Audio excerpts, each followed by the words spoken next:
PFI पर अब तक की सबसे बड़ी रेड जारी है। 10 राज्यों से ज्यादा जगहों पर सुबह से एजेंसियों की छापेमारी चल रही है। कई बड़े नेता समेत 100 लोगों को गिरफ्तार किया जा चुका है। दिल्ली पीएफआई के हेड परवेज भी एजेंसियों की गिरफ्त में आ चुका है। पिछले कुछ दिनों से पीएफआई के कई मामलों में हाथ और फंडिंग को लेकर ये रेड डाली जा रही है। रेड के बाद दक्षिण में कई राज्यों में कार्यकर्ता विरोध में सड़कों पर बैठ गए हैं, लेकिन छापे में ये बताया जा रहा है कि कई अहम सबूत हाथ लगे हैं और ये भी जानकारी मिल रही है कि जो लोग गिरफ्तार हुए हैं उनको दिल्ली लाया जा सकता है और उनसे यहां पर आगे की पूछताछ होगी। दिल्ली में एनआईए की सुरक्षा जो मुख्यालय की है उसको बढ़ा दिया गया है। टेरर फंडिंग को लेकर पीएफआई पर शिकंजा जो है वो कसता हुआ नजर आ रहा है। अभी तक केरल से 22 गिरफ्तारियां हो चुकी हैं, कर्नाटक से 20 गिरफ्तारियां, महाराष्ट्र से भी 20 गिरफ्तारियां हो चुकी हैं। दिल्ली का पीएफआई दफ्तर जो आप देख रहे हैं, इसका न सिर्फ हेड गिरफ्तार हुआ बल्कि जो दफ्तर है उसे भी सील कर दिया गया है। तो एक्शन मोड पर एनआईए और रात में ही ये छापेमारी अलग अलग जगहों पर हुई है। 11 राज्य अब समझिए आप जहां पर छापेमारी हुई, गिरफ्तारियां 100 से ज्यादा हुई हैं। सबूतों को खंगाला जा रहा है, किस तरीके के कनेक्शन रहे हैं, फंडिंग कहां से हुई है, इन सारे एंगल पर आगे जांच होगी। संतोष शर्मा हमारे साथ, हमारे सहयोगी लखनऊ से जुड़ चुके हैं, रवीश हमारे साथ, हमारे सहयोगी भोपाल से, और जितेंद्र बहादुर हमारे साथ दिल्ली से हैं। जल्दी से पहले जितेंद्र का रुख कर लेते हैं। जितेंद्र, देखिए एक तरफ यहां पर दिल्ली के पीएफआई हेड को अरेस्ट किया गया, दूसरी तरफ जो दफ्तर है उसको सील कर दिया गया। अब और क्या कार्रवाई हो रही है? देखिए अर्पिता, ये जानकारी मिल रही है कि पॉपुलर फ्रंट ऑफ इंडिया से जुड़े हुए जो सीनियर लोग हैं उन लोगों की जो गिरफ्तारी हुई है, गिरफ्तारी के बाद उनकी पूछताछ के लिए उनको दिल्ली लाया जा सकता है और दिल्ली के एनआईए हेडक्वार्टर में उनसे पूछताछ हो सकती है। सबसे बड़ी बात यह है कि इन लोगों की जो गिरफ्तारियां हुई हैं उसके पीछे एनआईए के पास पर्याप्त सबूत हैं, साथ ही जो इन्फोर्समेंट डायरेक्टरेट है उनके पास भी फंडिंग को लेकर के पर्याप्त सबूत हैं।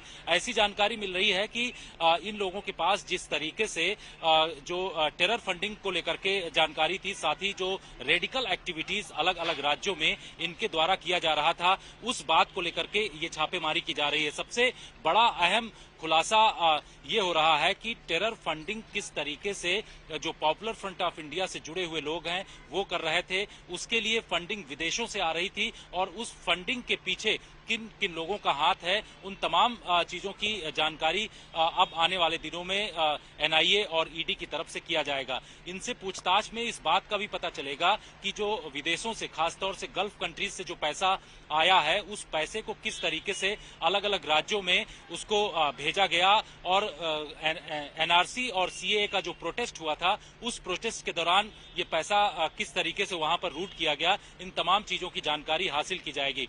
यहाँ दिल्ली का जो एनआईए हेडक्वार्टर है, यहाँ पर गतिविधियां इस वक्त तेज हो गई हैं और यहाँ पर कुछ लोगों को लाने के लिए कोशिश की जा रही है और वो जो अलग अलग जगहों पर उनको अरेस्ट किया गया है उनको धीरे धीरे यहाँ पर लाया जाएगा। बताया भी जा रहा है कि यहाँ की जो सुरक्षा बढ़ाई गई है उसमें जिस तरीके से पॉपुलर फ्रंट ऑफ इंडिया के लोग अलग अलग राज्यों में इस समय हंगामा कर रहे हैं, उस हंगामा की वजह से इस बात का खतरा दिखाई पड़ रहा है कि कहीं यहाँ दिल्ली जो एनआईए का हेडक्वार्टर है यहाँ तक न पहुंच जाए। इस वजह से अलग अलग जगहों पर यहाँ पर सुरक्षा बढ़ाई गई है। एक बार यहाँ दिखाएंगे कि किस तरीके से जो है वो सुरक्षा बढ़ाई गई है, या दिल्ली हेडक्वार्टर के आसपास का पूरा आप एरिया देखिए। यहाँ पर सिक्योरिटी जो पुलिस की है उसको टाइट कर दी गई है, साथ ही पैरामिलिट्री फोर्सेस के जवानों को भी यहाँ पर तैनात किया गया है। तो इस तरीके की व्यवस्था इस वक्त की जा रही है क्योंकि जो सीनियर लीडर है पॉपुलर फ्रंट ऑफ इंडिया। ठीक है जितेंद्र, जल्दी से, क्योंकि तमाम सहयोगी अलग अलग जगहों पर इस वक्त मौजूद है, वहां पर किस तरीके से एक्शन चल रहा है उसका हम तक जानकारी पहुंचा रहे हैं। संतोष भी हमारे साथ है, रवीश भी और रोहित भी है। रवीश, आप जहां पर है वहां पर क्या गतिविधियां आप देख रहे हैं? वहां से टीमें जा चुकी हैं, 4 की गिरफ्तारी हुई, उसके अलावा भी कोई अपडेट? देखिए अभी कोई ताजा जानकारी इसमें और नहीं है। फिलहाल जो जानकारी हमें मिली थी वो ये कि भोपाल से करीब 180 किलोमीटर दूर इंदौर शहर है इंदौर में मुंबई बाजार इलाका है, वहां से 3 लोगों को गिरफ्तार और उनकी निशानदेही पे एक उज्जैन से गिरफ्तार। तो कुल 4 लोगों को गिरफ्तार करके टीम यहां से तो जा चुकी है मध्य प्रदेश से। सबसे बड़ी बात यह है कि जो एनआईए की तरफ से जानकारी दी गई है उसके मुताबिक लोकल पुलिस को भी इसमें शामिल किया गया था, लेकिन मुंबई बाजार में जो कार्रवाई हुई है उसमें लोकल पुलिस शामिल नहीं थी। हालांकि उसकी निशानदेही के बाद उज्जैन में जो गिरफ्तारी हुई है उसमें जरूर लोकल पुलिस को शामिल किया गया था, लेकिन लोकल पुलिस से भी जो सूत्र है हमारे उसके मुताबिक कुल 4 लोगों को गिरफ्तार करके टीम यहां से रवाना हो गई है। कोशिश ये है कि इन्हें जल्द से जल्द एनआईए दफ्तर ले जाकर के इनसे पूछताछ शुरू की जाए और खासतौर से सबसे बड़ी पूछताछ का जो लिंक रहेगा वो यही रहेगा कि आखिरकार ये जो प्रदर्शन हुए थे देश भर में, मध्य प्रदेश में भी जो प्रदर्शन हुए थे, आखिरकार इसके लिए फंड जो आया था वो कैसे रूट हुआ था, ये इस पूरी जांच का सबसे बड़ा विषय रहेगा। ठीक है संतोष, लखनऊ में किस तरीके का एक्शन?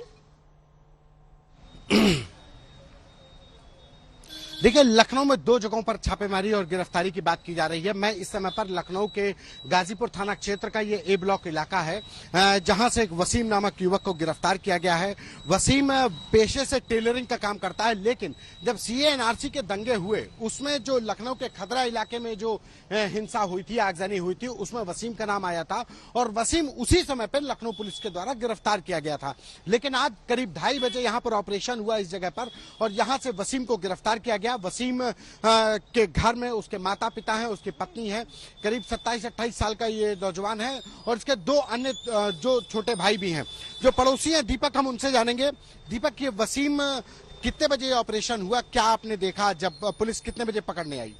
पुलिस तो नहीं, करीबन 3:30 का वक्त हुआ था सुबह का।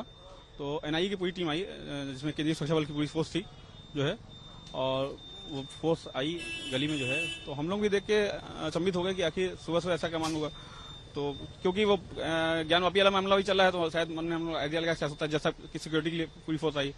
मगर उसके 1.5-2 घंटे बाद खबर मिली कि वसीम के घर पे एनआईए ने छापा मारा है, उसको गिरफ्तार। वसीम क्या पहले भी गिरफ्तार हुआ है, क्या हुआ? देखिए, इसके लिए मुझे संतोष जरा रुकिए, मैं आपको रोक रही हूँ 2 मिनट के लिए, क्योंकि केशव प्रसाद मौर्य से हमारे सहयोगी ने खास बातचीत की इस पूरे मसले पर। वो क्या कह रहे हैं वो सुन लेते, फिर लौटूंगे। प्रयास है और उसका परिणाम आने वाले समय। सर, एक सवाल है, पीएफआई की फंडिंग को लेकर के रेड्स हो रही हैं। उत्तर प्रदेश में खासी सक्रियता रही है, जो अलग अलग कार्यक्रम हुए हैं उसमें फंडिंग देखी गई है। तो यूपी पुलिस को अभी तक भनक किसकी नहीं लगी? आपको लगता है कि नहीं, ये कहना कि भनक नहीं लगी है वो सही नहीं है, लेकिन पीएफआई निश्चित तौर से सिमी का बदला हुआ रूप है और वह बदले हुए रूप में तमाम देश विरोधी, समाज विरोधी गतिविधियों का हिस्सा बनती है। तो आज एनआईए की जो छापेमारी है उसमें बहुत कुछ सामने आ रहा है, लेकिन उसके संबंध में छापेमारी के बाद जो भी विषय आएगा वो एनआईए के माध्यम से बताया जाएगा। शुक्रिया बातचीत के लिए। तो ये हैं डिप्टी सीएम केशव प्रसाद मौर्य, जिनका कहना है कि आज महिलाओं के लिए खास दिन है और महिलाओं की आवाज विधानसभा में गूंजेगी और सभी महिलाओं को मौका मिलेगा। पीएफआई की फंडिंग को लेकर के जो एनआईए की रेड्स हो रही हैं उस पर उन्होंने कहा कि पीएफआई सिमी का बदला हुआ रूप है और अब जो छापेमारी हो रही है, रेड्स हो रही है, उसके बाद बहुत कुछ सामने आएगा। वीडियो जर्नलिस्ट रोहित मिश्रा के साथ शिल्पी सेन, लखनऊ, आज तक। रोहित भी हमारे साथ इस वक्त मौजूद है पटना से। रोहित, पटना में भी क्या एक्शन देखे जा रहे हैं? कितनी गिरफ्तारियां वहां से अभी तक हुई हैं? देखिए, पटना की अगर बात करें तो पटना में जो पीएफआई का नेटवर्क था, आपको याद होगा जुलाई महीने में ही जबरदस्त एक बड़ा नेटवर्क का खुलासा हुआ था। उसके बाद लगातार पीएफआई को जो है खंगाला जा रहा है बिहार में पिछले 2-3 महीनों से। और अगर आज की बात करें तो आज पूर्णिया में जो है वो छापेमारी इस वक्त चल रही है।